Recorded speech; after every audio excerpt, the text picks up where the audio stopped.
إنا لله وإنا إليه راجعون آمنت بالله صدق الله العظيم وبلغنا رسوله النبي الأمين الكريم ونحن على ذلك لمن الشاهدين والشاكرين والحمد لله رب العالمين. قابل صد تقریم بزرگوں، قابل قدر نوجوان ساتھیوں، دوستوں، خطبہ مسنہ کے بعد اس آیت کریمہ کی میں نے تلاوت کی. اس سے متعلق کچھ باتیں آپ حضرات سے عرض کروں گا، موضوع کی طرف آؤں گا. یا طور پر یہ جو آیت پڑھی جاتی ہے، بولی جاتی ہے، انا للہ و انا الیہ راجعون، تو عوامی ذہن یہ بنا ہوا ہے کہ یہ آیت کسی کے انتقال ہی سے مخصوص ہے،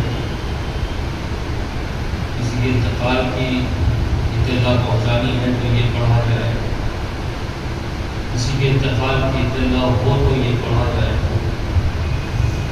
لیکن عزیزان گرامی، اس کا ترجمہ اگر ہم دیکھیں تو ہمیں اندازہ ہوگا کہ ایک مومن کی زندگی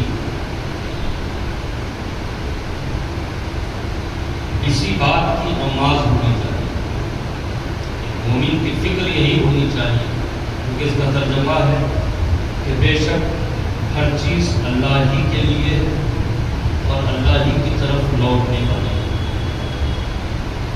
یہ مشیت خداوندی کا عقیدہ ایمان کا اہم ترین حصہ ہے. کہ ہم یہ مان کر چلیں کہ ہر چیز اللہ ہی کی طرف سے ہے. اللہ کسی کو کچھ پہنچانا چاہے کوئی روک نہیں سکتا، اور اگر نہ پہنچانا چاہے تو کوئی پہنچا نہیں سکتا. یہی اللہ تعالیٰ کی قدرت کاملہ ہے اور قادر مطلق. یہ جو آیت پڑھی جاتی ہے اسے صرف انتقال کی خبر یا انتقال کی اطلاع تک ہی محدود نہ رکھا جائے، بلکہ انسان صبح سے شام تک یہ آیت پڑھتا بھی رہے، اس کے ایمان کو تازگی بھی ملتی رہے گی، اس کے ایمان کو پختگی بھی نصیب ہوتی رہے گی. یہی ایک بندہ مومن کا عقیدہ ہے کہ وہ ہر چیز کو اپنے رب کی طرف منسوب کرے. عزیزان گرامی، ضروری ہے کہ صرف انتقال ہے کی خبر پر یہ آیت پڑھی جائے، بلکہ اس کے علاوہ بھی بہت سی ایسی باتیں ہوتی ہیں جو ہمارے لیے ایک دم حیرت کا باعث ہو جاتا ہے.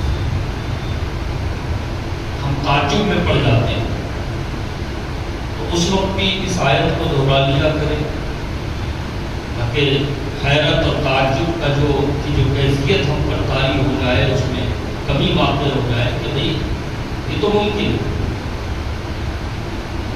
تو حضرات گرامی، میں جس بات پر آج اس موضوع پر میں بات کرنا چاہتا ہوں وہ یہ ہے کہ ایک انسان کی جو زندگی ہوتی ہے وہ نشیب و فراز والی زندگی ہوتی ہے، اتار اور چڑھاؤ والی زندگی ہوتی ہے.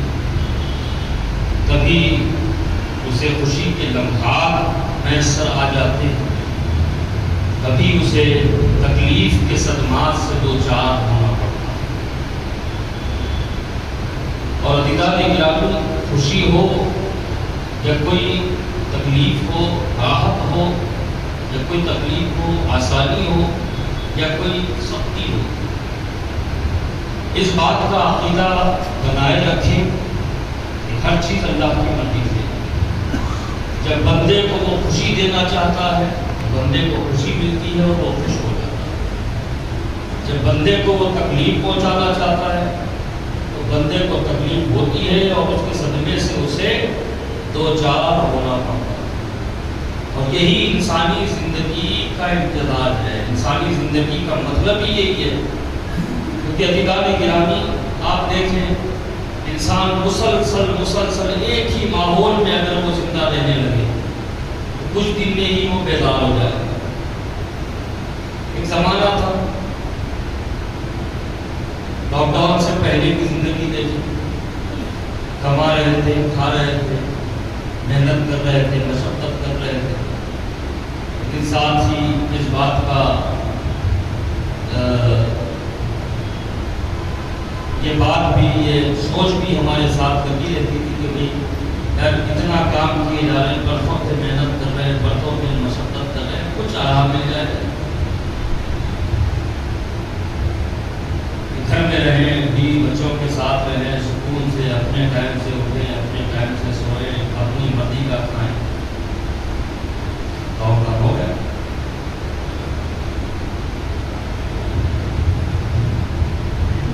10-15 دن میں ہی سب کے سب پریشان.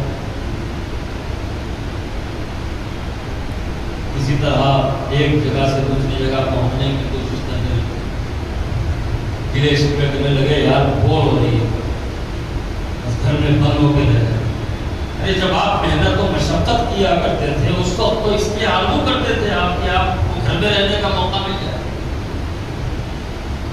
عزیزان گرامی یہ انسانی فطرت ہے کہ ایک طرح کا ماحول وہ زیادہ دیر تک اس کی تاب نہیں لا سکتا, اس کا مزاج ہی اسے بیدار کر دیتا ہے, تبدیلی چاہتا ہے. تو ہماری فطرت کا خالق اللہ ہے اور ہم کو اس نے جو فطرت عطا فرمائی ہے اسی کے مطابق دین عطا فرمایا, کیونکہ جس دین کے ہم ماننے والے ہیں وہ دین فطرت ہے. دین کا کوئی حکم, دین کی کوئی تعلیم, دین کی کوئی تلقین, دین کی کوئی تاکید ہماری فطرت کے خلاف ہے. کسی چیز کے بارے میں بھی کوئی یہ نشاندہی نہیں کر سکتا کہ یہ اسلام کا حکم ہے, لیکن انسان کی فطرت اسے قبول نہیں کر سکتا, انسان کا مزاج اسے قبول نہیں کر سکتا. دنیا نیچے سر اوپر ٹانگے 1400 سال سے کی ہوئی ہے یہ ثابت کرنے کے اسلام کی کسی ایک تعلیم میں, ایک حکم میں ایسا نقص نکالا جائے کہ جس کی بنیاد پر یہ کہا جائے کہ یہ انسانی فطرت کے خلاف اسلام کا حکم ہے.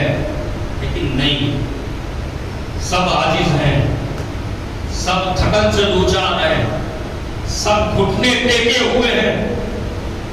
اللہ ہماری فطرتوں کو جاننے والا ہے, اللہ ہمارے مزاج کو جاننے والا ہے. وہ یہ جانتا ہے کہ یہ میرا بندہ ہے, زیادہ دن تک ایک ماحول میں نہیں رہ سکتا.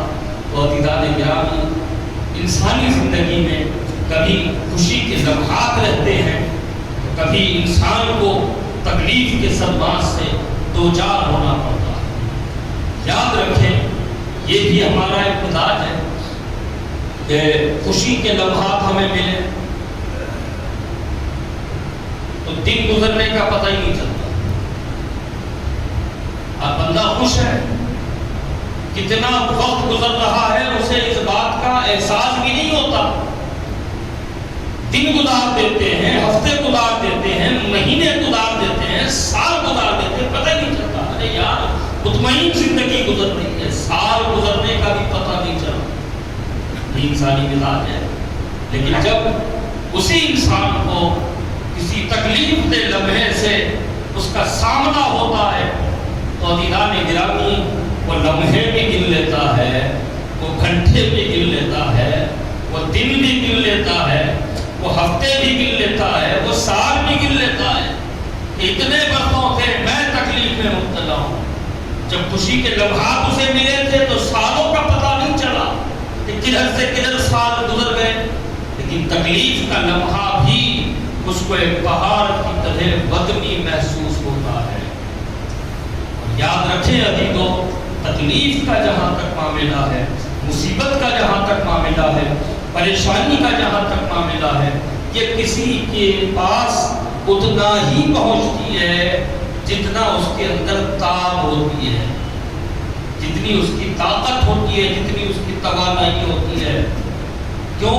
تکلیف پہنچانا بھی، تکلیف بھی اللہ کی مرضی سے بندے کو پہنچتی ہے. چونکہ ہم اپنے آپ کو اتنا نہیں جانتے جتنا ہمارا رب ہمیں جانتا ہے. ہمیں بھوک لگی ہے، بھوک بعد میں لگتی ہے، پہلے کھانے کا انتظام ہو جاتا ہے. ہمیں کتنی ضرورت ہے اتنا ہی انتظام ہوتا ہے، کم نہیں ہوتا، زیادہ ہو جاتا ہے. یہ مشیت رب ہوتی ہے، مرضی ہوتی ہے رب کی کسی کو تکلیف پہنچے. عزیزان گرامی، حضور پاک صلی اللہ علیہ وسلم کی خدمت عالی میں عرض کیا گیا، یا رسول اللہ، کس کو تکلیف زیادہ پہنچتی ہے؟ کس کو تکلیف زیادہ پہنچتی ہے؟ تو میرے آقا صلی اللہ علیہ وسلم نے فرمایا، سب سے زیادہ تکلیف پیغمبروں کو پہنچی ہے. سب سے زیادہ مصیبتیں جن کے راہوں میں کھڑی رہی وہ انبیاء کرام ہیں، وہ رسول صاحب ہیں.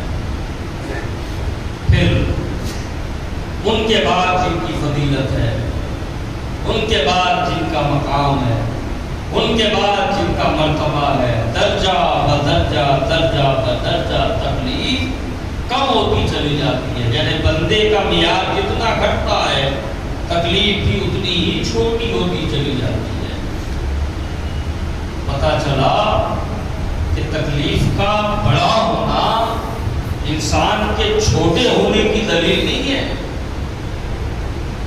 بلکہ تکلیف جتنی بلند و بالا ہوگی، بندے کا معیار بھی اللہ کی بارگاہ میں اتنا ہی بلند و بالا ہوگا.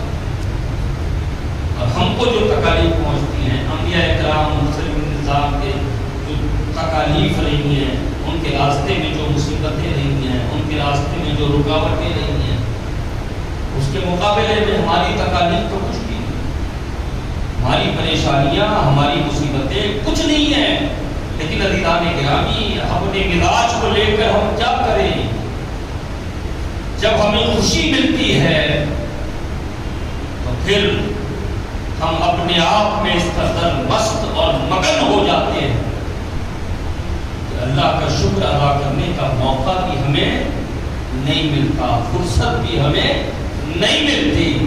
لیکن جب ہلکی سی تکلیف بھی ہم کو ہو جائے، گلا بھی ہماری زبان پر موجود ہے، شکوہ بھی ہماری زبان پر موجود ہے، اور لوگوں سے تقابل بھی شروع ہو جاتا ہے. دیکھو وہ کیا ہے لیکن وہ کتنی آرام سے ہیں، ہم ہیں لیکن دیکھو ہم کتنی تکلیف میں. یہ ہمارا مزاج ہے. یاد رکھیں، تکلیف جو ہوتی ہے اس کے 3 درجے. ایک تکلیف ہوتی ہے اس لیے کہ جس کو تکلیف پہنچتی ہے اس کے وہ گنہگار ہے،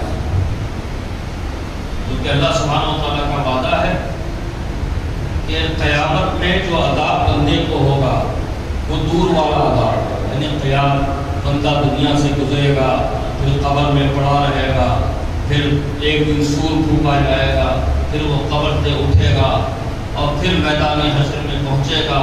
پھر سوال و جواب ہوں گے، حساب و کتاب ہوگا، اعمال ترازو کے پلڑوں میں رکھ کر تولے جائیں گے کہ نیکی کا پلڑا بھاری ہے یا برائی کا پلڑا وزنی ہے. اس کے بعد کے مراحل ہے، پل صراط سے گزرنا ہے، اس کے بعد پھر عذاب. یہ بڑا دور کا عذاب ہے. لیکن اللہ سبحانہ و تعالیٰ نے سورہ نور میں فرمایا کہ ہم دور والے عذاب سے پہلے قریب والا عذاب دیں گے. قریب والا عذاب کیا ہے؟ بعض آدمی روزگار کے لیے پریشان ہے، بعض آدمی اپنے گھریلو جھگڑوں کو لے کر پریشان ہے، بعض لوگ اپنی بیماریوں، اپنے امراض کو لے کر پریشان ہیں. کئی ایک مسائل ہیں، ہر بندہ کسی نہ کسی مسئلے میں گھرا ہوا ہے. اور آپ پر اپنے ارد گرد کے ماحول پر نظر ڈالیں، کون بندہ ہے جو یہ دعویٰ کرے کہ میں بڑا سکون سے؟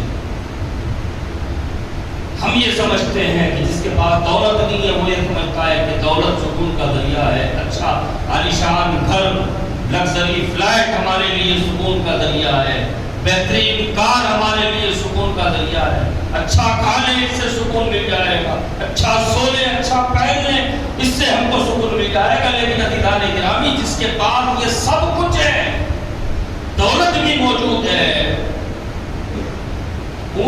عالیشان مکان بھی موجود ہے، بہترین سواری بھی موجود ہے، لیکن ساتھ ہی ساتھ اس کے پاس نیند کی گولیاں بھی موجود ہیں. نیند کی گولی کھائے بغیر اسے سکون ملنے والا نہیں ہے. ہم جن باتوں کو، جن چیزوں کو سکون کا ذریعہ سمجھتے ہیں، وہ سارے ذرائع اس کے پاس موجود ہیں، ساتھ میں سکون کی گولیاں بھی. وہ کھائے بغیر زندہ نہیں رہ سکتا. یہ دنیا کا مزاج ہے. عزیزان گرامی ان حالات میں کچھ لاہ عمل ہم کو بنانا ہوگا، اپنے مزاج کو بدلنا ہوگا، اپنی سوچ کو، اپنی فکر کو بدلنا ہوگا. ہماری سوچ کیا ہے، ہماری فکر کیا ہے؟ ہم اپنے سے اونچے والے لوگوں کو دیکھتے ہیں، ان کے بعد وہ ہے، ہمارے پاس بھی یہ ہونا چاہیے، ان کے بعد وہ ہے، ہمارے پاس بھی یہ ہونا چاہیے، ان کے بعد وہ ہے، ہمارے پاس یہ بھی ہونا چاہیے. اب اولیاء کرام کی زندگیوں کو دیکھیں، ان کی فکر کیا تھی؟ ان کے پاس وہ ہے، ہمارے پاس یہ نہیں، یہ فکر نہیں تھی، بلکہ فکر اس بات کی تھی کہ وہ اپنی نگاہوں کو جھکائے رکھتے اور یہ دیکھتے کہ کس بندے کے پاس کیا نہیں ہے اور ہمارے پاس کیا ہے. کس بندے کے پاس کیا ہے، ہم کیا نہیں ہے جو ہمارے پاس ہے. اور جب کسی کے پاس دیکھتے کہ کسی بندے کے پاس وہ نہیں ہے جو ہمارے پاس ہے، یا ہمارے پاس جو ہے کسی بندے کے پاس وہ نہیں ہے، تو اس کی بہتری کے لیے، دعا کے لیے ان کے ہاتھ اٹھ جایا کرتے اور اپنی کیفیت پر اللہ کے شکر گزار ہوتے کہ مولا تو نے ہمیں ایسا تو نہیں رکھا ہے. سب سے زیادہ انسان کے اندر جو چیز ہونی ضروری ہے وہ اللہ تعالیٰ کے شکر ادا کرنے کا مزاج. ہر حال میں اللہ کا شکر ادا کریں. تکلیف جو پہنچتی ہے وہ تین وجہ سے پہنچتی ہے. ایک تکلیف جو ہوتی ہے وہ گناہوں کی وجہ سے تکلیف پہنچتی ہے. ادھر گناہ کرتے گئے، ادھر تکلیف میں اضافہ ہوتا گیا، ادھر گناہ کرتے گئے، ادھر تکلیف میں اضافہ ہوتا گیا. اور ایک تکلیف ہوتی ہے کہ گناہ ہو گیا، بندے نے تکلیف جھیلی، توبہ کی اسے توفیق، اسے اس بات کا احساس ہو گیا بھئی مجھ سے یہ گناہ سرزد ہوا، اس کی وجہ سے مجھے یہ تکلیف پہنچی ہے. فوراً وہ رجوع اللہ ہوتا ہے. اور جب کوئی بندہ اللہ کی بارگاہ میں رجوع ہوتا ہے توبہ کے ساتھ، شرمندگی کے ساتھ، ندامت کے ساتھ، تو اللہ تعالیٰ اس کے سارے گناہ معاف بھی کر دیتا ہے اور وہ بندے کو اپنا محبوب بھی بنا لیتا ہے. بندے کو معاف بھی کر دیتا ہے اور بندے کو اپنا قرب بھی عطا فرماتا ہے. دوسری تکلیف ہے. اور ایک تکلیف ہے کہ گناہ کچھ نہیں ہے، خطا کچھ نہیں ہے، لیکن بندہ تکلیفوں میں گھرا ہوا ہے. یہ کیا بات ہے؟ بات یہ ہے کہ اللہ تعالیٰ ان تکلیفوں میں رکھ کر بندے کے درجات کو بلند کرنا چاہتا ہے، اس کا شمار صابرین میں کرنا چاہتا ہے. تکالیف میں وہ مبتلا ہو جاتا ہے. عزیزان گرامی انبیاء کرام کی جو تکالیف ہے، حضرت یونس علیہ السلام مچھلی نے نگل لیا، مچھلی کے پیٹ میں موجود ہے. حضرت ایوب علیہ السلام جس میں مبارک ہر طرف سے زخمی ہو گئے، یہاں تک کہ انہوں نے کیڑے بھی پڑ گئے. یہ ایک امتحان تھا، ایک آزمائش تھی. معاذ اللہ علیہ باللہ کسی گناہ، کسی خطا کا بدلہ نہیں تھا، بلکہ اللہ سبحانہ و تعالیٰ دنیا کو یہ میسج دے رہا تھا کہ دیکھو میرا جتنا بندہ قریبی ہوتا جائے گا، دنیاوی تکالیف اسے اسی قدر گھیرتی چلی جائے گی. گناہ کا بدلہ نہیں تھا وہ، بلکہ ایک تو ان کے درجات کو بلند کرنا. ویسے بھی پیغمبر کے درجات انسانوں سے بہت کوئی انسان عام انسان کسی پیغمبر کے برابر نہیں ہو سکتا، نہ کوئی پیغمبر کسی عام انسان کے برابر ہو سکتا ہے۔ ان کا مقام و مرتبہ بہت بلند ہے۔ عالم ارواحی میں ان کو نبی و رسول بنا دیا گیا۔ دنیا میں آ کر کوئی نبی رسول نہیں بنتا، بلکہ دنیا میں نبی رسول بن کر پیدا ہوتا ہے۔ یہ عقیدہ سنت ہے، یہ عقیدہ اسلام ہے۔ تو یہ تکالیف درجات کو بلند کرتی ہے دنیا کو بتانے کے لیے کہ دیکھو میرا جتنا قریبی ہوگا دنیا کی تکالیف اسے اتنا ہی گھیری گئی۔ لیکن حضرت ایوب کو دیکھیں، جسم بھر میں زخم ہے، کیڑے بن چکے ہیں۔ یہ نہیں کہتے کہ مولا تو نے میرے ساتھ یہ کیا کر دیا، یہ کہہ رہے ہیں کہ مولا تیری جو مرضی ہے اس پہ میں راضی ہوں، تیری جو مرضی ہے میں اس پہ راضی ہوں۔ اور حکایات میں آیا ہے کہ آپ کے جسم مبارک میں کیڑے لگا کرتے تھے۔ یہ آزمائش کا ایک اعلیٰ درجہ، امتحان، بڑا امتحان ہے۔ آپ کی نظر پڑی کہ ایک کیڑا جو ہے آپ کے جسم مبارک سے نکل کر کہیں چلا جا رہا ہے، آپ نے فوراً اس کو پکڑا، پھر واپس زخم میں رکھا، فرمایا کہ کہاں جاتا ہے تیرا رزق، تو یہاں اللہ نے رکھا ہوا ہے۔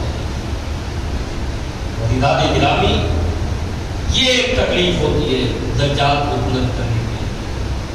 لیکن تکلیف کوئی ہو گلا شکوہ اللہ سے نہیں کیا جاتا، بلکہ اپنے خامیوں پر نظر ہونی چاہیے، اپنے گناہوں پر توجہ ہونی چاہیے، اپنے اعمال کو صاف ستھرا کرنے کی ضرورت ہے۔ وہ تو اللہ جانے کہ ہمیں تکلیف کیوں دے رہا ہے، شاید ہمارے کسی گناہ کا بدلہ دیا جا رہا ہے، شاید ہمارے کسی گناہ کو معاف کرنے کا ذریعہ یہ تکلیف بنی ہوئی ہے، شاید ہمارے درجات بلند کرنے کے لیے یہ فیصلہ ہم کرتے نہ بیٹھے، بلکہ ہم اپنی کمیوں پر توجہ دیں، اپنے اعمال کو سدھاریں۔ عزیزان گرامی، ہر آدمی کسی نہ کسی مسئلے میں گرا ہوتا ہے، وہ اس کے لیے بڑا تکلیف دہ مرحلہ بنا ہوتا ہے۔ کوئی انسان سکون کا دعویٰ نہیں کر سکتا، کوئی انسان راحت کا دعویٰ نہیں کر سکتا کہ ساری زندگی راحت میں میری گزر رہی ہے، کہیں نہ کہیں کوئی نہ کوئی تکلیف اس تک پہنچ رہی ہے۔ یہ بھی اللہ کی مرضی ہوتی ہے کہ یہ اپنے رب کو بھول نہ جائے، یہ اپنے رب کو یاد رکھے۔ تو عزیزان گرامی، ماہ شعبان المعظم کا آغاز ہونے جا رہا ہے، اس کے بعد رمضان شریف کا مہینہ ہے۔ رجب جب شروع ہوتا تو حضور پاک صلی اللہ علیہ وسلم کی جو دعا ہوتی وہ یہی ہوتی کہ اللہ رجب میں ہمیں برکت عطا فرما، اور شعبان کے بعد رمضان تک ہمیں پہنچانے میں ہماری مدد کرنا۔ اور عزیزان گرامی، رجب تو گزر چکا ہے، شعبان شروع ہوگا۔ اب شعبان میں ہم کو رمضان کی تیاری کرنی ہے، زیادہ سے زیادہ نیکیوں کی عادت ہمیں ڈالنی ہے، تاکہ اچانک رمضان کا چاند نظر آئے اور ہمیں جلدی سے جلدی نیک بننے میں کوئی دشواری پیش نہ آئے۔ کیونکہ ہوتا ہے کہ چاند دکھا، اچانک نمازوں کی پابندی ہو رہی ہے تو نمازیں بوجھ لگنے لگی ہیں۔ تو نیک اعمال کی عادت ماہ شعبان المعظم سے ڈال لیں، اور اس نیت، اس ارادے سے ڈالیں کہ رمضان تو آئے گا، رمضان تو ہماری زندگیوں کا حصہ بنے گا اللہ کی طرف سے۔ تو جب رمضان جائے گا، شوال آئے گا، تو یہ جن نیکیوں کی عادت ہمیں بڑھ رہی ہے، شوال میں بھی نیکیوں کا سلسلہ جاری ہے، یہ فکر ہونی چاہیے۔ عزیزان گرامی، تکالیف، مصیبتیں، پریشانیاں، آفتیں، ان میں بندہ جب کھلا ہوتا ہے تو اس کی زبان پر بلا شکوہ نہیں ہونا چاہیے، بلکہ اس حال میں بھی اللہ کا شکر ادا کرنا چاہیے کہ مولا یہ جو تکلیف ہمیں پہنچی ہے، اس کا مطلب یہ ہے کہ ہمارا میعاد تیری بارگاہ میں اس قدر بلند ہے کہ یہ تکلیف کو ہم تک پہنچایا جائے۔ مولا تو نے اس لائق تو ہمیں جانا ہے کہ ہمارا امتحان لے، کیونکہ عزیزان گرامی، کسی LKG کے بچے سے SSC کا امتحان نہیں لیا جاتا۔ SSC کا امتحان تو بورڈ ایگزام تو اسی کا ہوتا ہے جس کو اس لائق سمجھا جاتا ہے کہ یہ امتحان دینے کے لائق ہے. تو ہمیں کوئی تکلیف پہنچتی ہے، مصیبت پہنچتی ہے، ہم بیماریوں میں گر جاتے ہیں، ہم امراض میں مبتلا ہو جاتے ہیں، تو گلا شکوہ نہیں ہونا چاہیے، بلکہ اللہ کا شکر اس حال میں بھی عطا ہونا چاہیے. یہی ایمان کی علامت ہے. تکلیفوں سے گھبرانا نہیں چاہیے، مصیبتوں سے گھبرانا نہیں چاہیے، بلکہ ہنستے مسکراتے اللہ کا شکر ادا کرتے ہوئے اس کا مقابلہ کرنا چاہیے. تو تکلیف خود بخود ہلکی ہوتی چلی جائے. اللہ سبحانہ و تعالیٰ سے دعا ہے مولا تعالیٰ آپ پر ہم پر فضل خاص فرمائے، کرم خاص فرمائے، اس کی شکر گزاری کی توفیق ہمیں عطا فرمائے، ہر حال میں اس کا شکر ادا کرنے کی ہمیں توفیق رفیق عطا فرمائے. اور جو تکالیف ہیں جو ہمارے امتحان آزمائش کے لیے ہمیں ہم پر مسلط ہو جاتی ہیں، اللہ تعالیٰ ان تکالیف کو ہمارے لیے آسان فرما. اگر یہ امتحان آزمائش کے لیے ہے تو ہمیں امتحان اور آزمائش میں کامیابی نصیب فرما، اور ہمیں صبر کی توفیق عطا فرما، صبر کی دولت سے مالا مال فرما. عزیزان گرامی، ہماری سب سے بڑی خرابی یہی ہے کہ ہم چھوٹی چھوٹی تکلیف پر گلا شکوہ کرنے لگتے ہیں کہ یہ ہمارے ساتھ کیسا ہو گیا، یہ ہمارے ساتھ کیسا ہو گیا. اور جب خوشی اور راحت و آسانی کا معاملہ ہمارے ساتھ پیش آتا ہے تو ہم کو اس وقت چاہیے کہ ہم شکر گزاری اس وقت شکر گزاری اختیار کریں، لیکن اس وقت شکر ادا کرنے کا موقع ہی ہمیں نہیں ملتا. فرصت خوشیوں میں اتنے مست و مگن ہو جاتے ہیں کہ ہمیں اس بات کی فرصت ہی نہیں ملتی کہ ہم کبھی اللہ کا شکر ادا کر دیں. تو ہر حال میں اللہ کا شکر ادا کرنے کی عادت ڈالیں، اور کوئی تکلیف ہو، کوئی مصیبت ہو، کوئی پریشانی ہو. عزیزان گرامی، صحابہ کرام کو بھی تکالیف ہوتی تھی، صحابہ کرام کو بھی مصیبت آتی تھی، صحابہ کرام بھی پریشان ہوتے تھے، سرکار کے پاس دوڑے چلے آتے اور سرکار پاک صلی اللہ علیہ وسلم سے عرض کرتے یا رسول اللہ ان حالات میں ہم کیا کریں؟ تو حضور پاک صلی اللہ علیہ وسلم انہیں دعا کرنے کی تلقین فرماتے اور وہ دعا کرتے. مصیبتیں اگر ہوتی بھی تو بڑی ہلکی ہو جاتی، تکالیف رہتی بھی تو انہیں اس کا بوجھ نظر نہیں آتا. تو دعاؤں کا زیادہ سے زیادہ اہتمام کریں، کیونکہ دعا ایک ایسی تدبیر ہے جس سے تقدیر بھی بدل جائے. دعاؤں کا اہتمام کریں، ایک دوسرے کو دعائیں دیں، ایک دوسرے کے لیے دعائیں کرتے رہیں. صرف سامنے آئے تو ہی دعا نہ کریں، بلکہ خیال کسی بندے کا آ جائے تو اس کے حق میں بھی دعا کر دیا کریں. کیونکہ روایات میں آیا ہے کہ جب کوئی بندہ کسی کے لیے دعا کرتا ہے تو جو دعا وہ بندے کے لیے کرتا ہے اللہ اپنے فرشتوں سے فرماتا ہے کہ میرے اس بندے نے اس بندے کے لیے غائبانے میں جو دعا کی ہے وہی دعا کرنے والے بندے کے لیے تم لوگ کرتے ہو. تو عزیزان گرامی، کسی کی بیماری دور ہونے کے لیے دعا کریں تو اللہ تعالیٰ ان بیماریوں سے ہمیں محفوظ کر دیتا ہے. کسی کا قرض ادا ہونے کی دعا کریں تو اللہ ہمیں کبھی قرض میں مبتلا نہیں کرتا. اگر کسی کے روزگار کے لیے دعا کر دیں اللہ ہمیں کبھی بے روزگار نہیں رکھتا.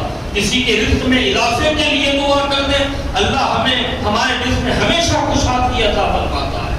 تو یہ مزاج ہونا چاہیے دعاؤں کا، اور دعائیں ایسی تدبیر ہے جس سے تقدیر بدل جایا کرتی ہے. حضور پاک صلی اللہ علیہ وسلم خود دعائیں فرماتے، صحابہ کرام کو دعاؤں کی تلقین کرتے. عزیزان گرامی، اللہ سبحانہ و تعالیٰ آپ پر ہم پر فضل خاص فرمائے. ہم میں جو بیمار ہیں مولا تعالیٰ ان کو صحت کاملہ و عاجلہ عطا فرمائے، ان سے ہر مرض کو، ہر بیماری کو دور فرمائے. بالخصوص میری والدہ ماجدہ سخت علیل ہیں، اللہ تعالیٰ ان کو شفاء کاملہ و عاجلہ عطا فرمائے. تادیر ان کا سایہ حیات کو ہمارے سروں پر دراز فرمائے. ابھی بھی پھر سے وہ دواخانے میں شریک ہوئی اور بڑی کریٹیکل کنڈیشن میں ہیں.